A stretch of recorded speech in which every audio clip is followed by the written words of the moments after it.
People think volumetric analysis gives perfect results. It doesn't. Here's why.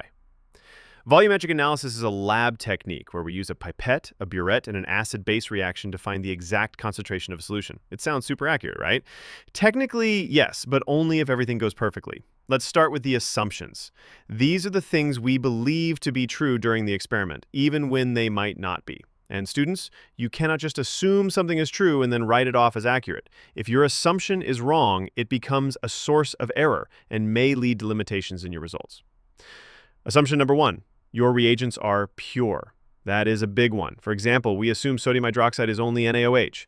But here's the problem. NaOH is hygroscopic, which means it can absorb moisture from the air. This changes its actual concentration before you even start your titration. That's a clear source of error. Assumption number 2. Your acid is still the same as the day it was prepared. We assume it has not reacted with anything. But in reality, acids like hydrochloric acid or sulfuric acid can absorb carbon dioxide from the air. This forms impurities like carbonates that change how the acid behaves. That again introduces error. Assumption number 3. The glassware works perfectly. We expect that our pipette delivers exactly 25.00 cubic centimeters and our burette does not leak or stick. But sometimes the burette leaks slowly or gets stuck while turning. That means the volume delivered is not what you think, and that is yet another source of error.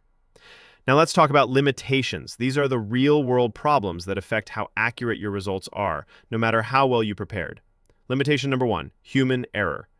You might misread the meniscus if your eye is not level with the line or if your table is tilted. Even a small mistake in reading the burette can change your answer completely. Limitation number 2, timing and technique. If you swirl too slowly or miss the exact moment the color changes, you might add 1 or 2 extra drops. That makes your result inaccurate. Limitation number 3, equipment flaws. If your burette has a bubble trapped in the tip or it leaks slightly, the volume you think you added is not the volume you actually added. Your data is wrong from the start. So yes, volumetric analysis is useful and it is widely used in labs, but do not be fooled. It is not magic. It depends on careful technique, honest observation, and understanding that chemistry in real life is never perfect. Want more accurate results? Respect the chemistry, double-check your reagents, handle your glassware carefully, and maybe do not leave your acid open on the lab bench all day.